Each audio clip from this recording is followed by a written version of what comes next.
Okay, well, we're not going to move on that far for our second news topic because this week, and indeed last week, there's been a huge amount of controversy about the concept of whether the Xbox hardware, as in a console, is actually going to happen or not. Is Xbox hardware dead or not? This actually comes from comments from Laura Fryer, who actually worked at the original Xbox launch, and she believes that the brand identity is basically gone. A lot of the brand value that she added, personally, she feels it's been squandered. I think the conversation has been slightly odd in the face of the fact that Microsoft has basically committed to a next generation Xbox. The question is, of course, what form that Xbox will take. I think we're going to expect to see something quite different from a prior console launch. Oliver, I'm curious about your comments on this one because, yeah, I think the reason we're having this discussion is, again, due to poor communications from Microsoft. There's always kind of like a sort of level of interpretation that can be given to these comments. They should be a lot more crystal clear. What do you think? Yeah, I mean, Microsoft loves to talk with their future plans and kind of like very vague, undefined terms here. I think it's quite clear that Microsoft is continuing to ship hardware, but a lot of the hardware they have in the future comes from probably third-party OEMs. Obviously, with the next generation Xbox project, that is very much a project that continues to exist, but like it doesn't really look much like Xbox hardware has up until this point. Basically, it looks like Windows machines with different levels of accommodation towards features like backwards compatibility, not consoles, or at least not traditional consoles, right? So I guess the question is like, they continue to exist in the hardware space, but is that a really strong hardware vision? Like Laura Fryer is kind of laying out here, was the vision behind the original Xbox was part of the Xbox 360, which she was around for? Or is that more of like a typical kind of Windows-ish morass of a bunch of undifferentiated hardware, some OEM-led, some Microsoft-led, with varying degrees of support and stability, right? We see this in the Windows space with Surface devices, where Microsoft participates in the Windows ecosystem, but they aren't necessarily the only ones in that ecosystem. They are one of many players in the ecosystem. Whereas I think with like the Xbox, traditionally, with the last 4 generations of Xbox hardware, it's been a pretty strong vision. Here is an Xbox Series X. We're going to support it for a generation. It has a console OS. It has exclusive games, right? Not anymore, but it did at the time when they were pitching it. It will go toe-to-toe with PlayStation with competitive pricing. This isn't that, or at least to some degree, it's not that. In significant ways, it's not that vision. But I think that is a meaningful shift away from what Xbox hardware has meant in the past. They will obviously ship something. I don't think there's any doubt about that. I would be very, very surprised if they did choose to cancel kind of the main thrust of this project, even if they are canceling projects like, or at least putting on hold, projects like the first-party Xbox handheld. But over the medium to long term, I think that is probably really diminishing what it means to ship Xbox hardware. And I think it is kind of a maybe even a slow exit from the hardware business, if not just a diminishment of their role within the hardware business for consoles and gaming boxes in general. Yeah. John, thoughts? Yeah, I mean, it feels like this new model shifting towards more of a Windows-centric device is the only way forward at this point. Like, why would you release a closed, subsidized style console at this point as an Xbox, given everything that they've done in the last year? It makes zero sense. And frankly, I think to gain the most support, it would behoove them to have Xbox versions essentially be adjacent to PC versions in terms of development resources, because they've already made it clear that there's nothing. Xbox is just, well, it's everything apparently, but also like having a dedicated box that runs a different OS like the current Xbox does, that just adds more work for developers, and there's not really any reason for consumers to embrace that at this point. If they're not doing anything unique or special about it, it just becomes it's convenient to have a dedicated box on the TV that runs Game Pass, but a PC can do that too. So it does feel like this customized Windows-based experience is probably the way forward for them. And that, yeah, the traditional Xbox model, I would imagine it's probably not going to come back. And if it did, that would be a gigantic mistake, I think, right now. Like, there's just, the market's not there for it anymore. They squandered that. And it's been tough. And it's such a shame, though, when you look at the Xbox Series X is such a good machine, right? And it just feels like it never really got to take off, so to speak. Right. It's a beautifully designed Yeah. piece of hardware. It's the hardware inside is excellent. It's a unique form, but there's a lot going on that makes it an awesome traditional console, and it's just like it hasn't really worked out. So it would be a mistake to do it again. I think going forward, this is probably the only real viable path Yep. that makes sense for Microsoft to continue in the kind of console or console-like, whatever you want to call it, hardware business. But I do think like there are some really key questions about what Xbox is supposed to represent. Like on the so-called console side, it sounds to me a lot like the final form of this thing is just a PC with hardware back compat and an interface that is going to be common across many different kinds of PC devices. So what is the distinction behind those devices? Exactly how is Microsoft going to distinguish an Xbox PC or a PC that can run Xbox versus an Xbox device versus all these other devices they're branding as Xboxes? By the way, at a time when there is no Xbox interface on PC, there is nothing that remotely works like an Xbox on PC at the moment. There is nothing like that outside of maybe Steam, the Steam Big Picture mode, which is obviously not an Xbox. So I don't know exactly what Microsoft is doing with all this branding that suggests you're getting an Xbox category of device here. And I think that's what Laura Fryer is saying as well. You know, the Xbox is historically meant a console experience, at least, you know, at a stretch, a console-like experience. Microsoft is only delivering one of those at the moment, and it's called an Xbox Series X and S, right? It's not the PC. But I think that's exactly the challenge here is they need to figure out how to make that work. They haven't built the interface yet, or at least, we haven't really seen it beyond what's been shown in that ROG Ally X. But that's where the challenge is, right? How do you make Windows 11 or Windows into something that feels still like a proper like game device that you'd use in your living room? Valve kind of figured it out, wouldn't you say? Like SteamOS is like this perfect little middle ground where it feels comfortably like like a gaming system, but it's still an OS underneath. You can still access extra features, and I think Microsoft Xbox games will be designed for whatever interface they come up with, and games that are designed for Xbox certified devices could just say target that spec, right? Like make like a set of specs that sort of fit that Xbox I guess branding. And if you meet this, then you can run games at this level kind of thing.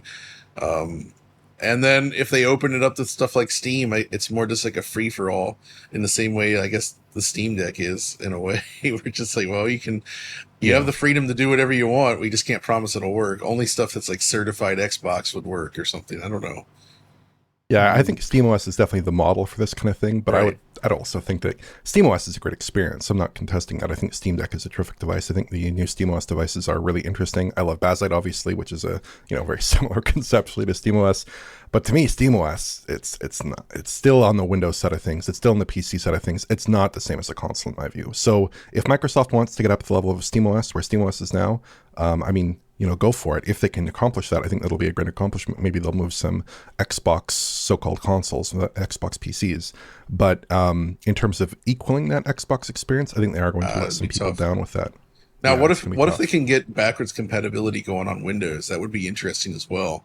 Integrate that into the Xbox UI that's part of Windows, but it just runs all your library.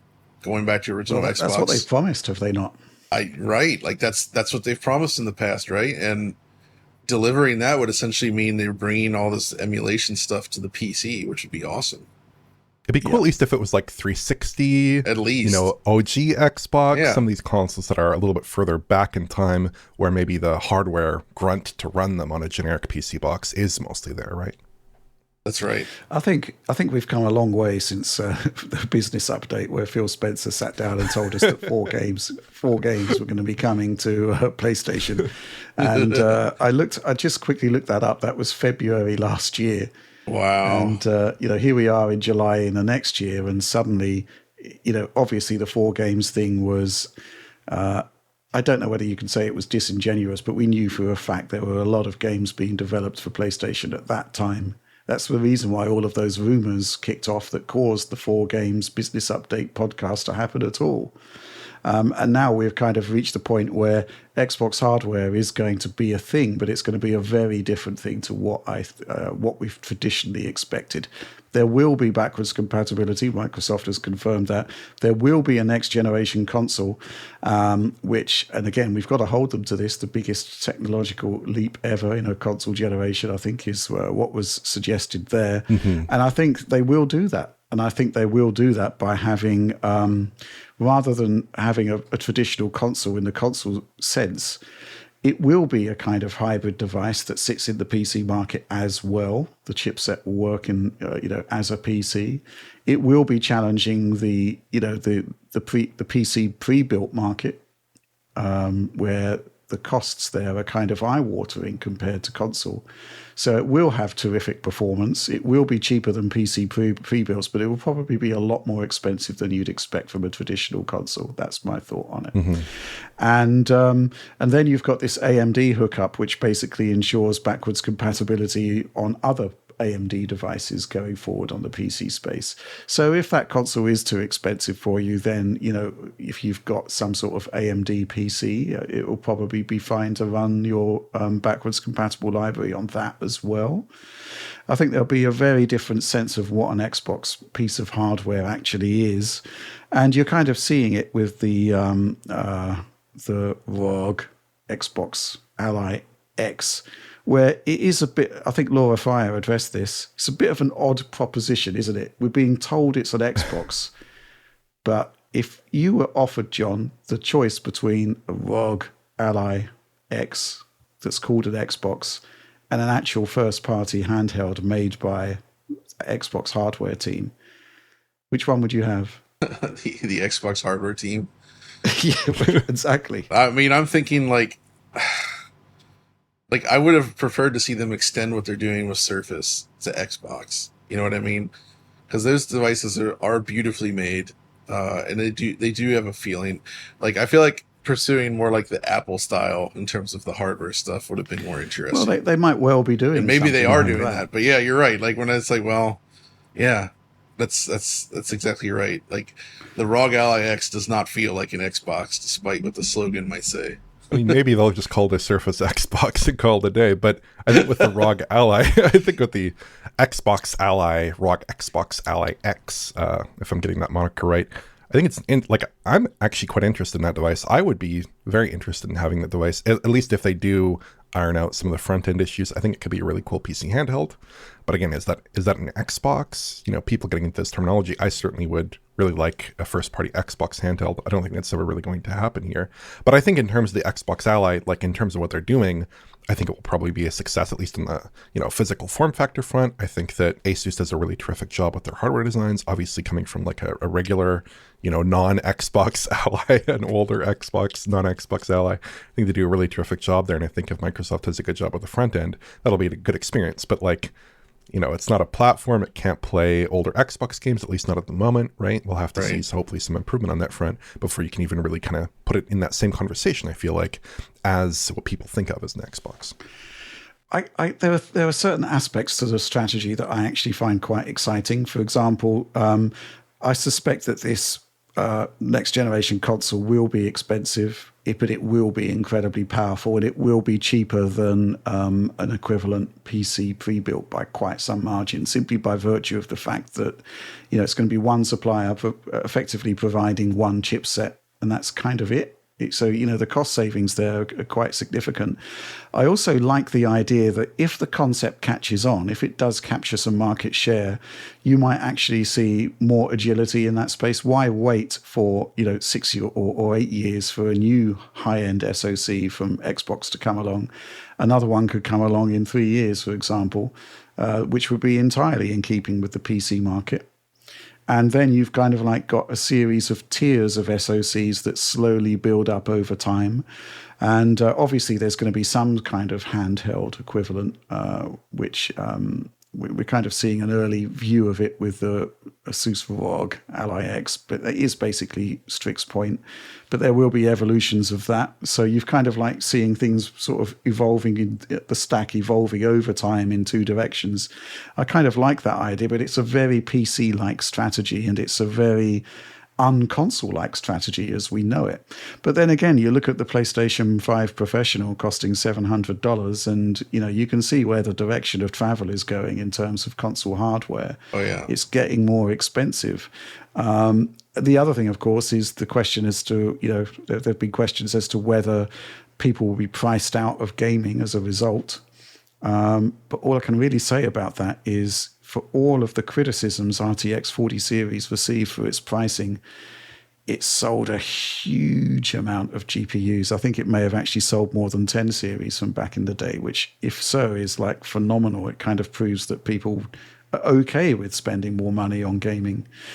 But, it's not going to be, going back to Microsoft, it's not going to be a console as we know it, I don't think. Possibly in terms of sort of operation, it will be, but in terms of price points and stuff like that, there's a reason you're going to be able to run your Steam games on it. It basically means that the concept of a subsidized console is gone. That's surely going to happen. Any final thoughts, Oliver? I think, the question of subsidy is kind of interesting here, because exactly what level of subsidy can you justify if there's no promise of platform lock-in, right? There's no promise of necessarily huge profits if the new console is successful, the new console-like device is successful. Because when you look at Sony right now, they're killing it in the console business. They're the most profitable they've ever been in consoles. Likewise with Nintendo, right? And a lot of that is built off the back of having a really successful platform. Here, Microsoft is going to be able to shift more Game Pass boxes. But in theory, a lot of different boxes now are Game Pass boxes or Xboxes or whatever you want to call them, right? So exactly, how much kind of market fit do they end up with translating sales of these boxes into Game Pass subscribers when they could just go on Steam and play their big libraries, right? That's certainly an open question. And it does call into question, how much subsidy are they going to be able to put into these boxes? Is there going to be a next-gen Xbox competitor that compares favorably to a PlayStation 6, right? That's kind of an open question at the moment. I think the strategy is to get there earlier than PlayStation, produce an extremely powerful box, and you will pay a price premium for it, but I suspect it probably will do well simply because you are potentially expanding your total addressable market by including in anybody who's got games on Steam. I think that's kind of like the strategy there. Mm-hmm. It's certainly an interesting one, and it certainly ties into their multi-platform aspirations. But yeah, it's certainly interesting. Any final thoughts from you, John? Oh man, I mean, you're right. Sony and Nintendo, they're making serious profits, but what if those profits were turned into supporting AI? Yeah, that's good. What if you could convincing me, John? What if everything you sold on the console could be turned around and invested into Copilot? How awesome would that be? Man, the investors would hold a pizza party over that, I think. Wow.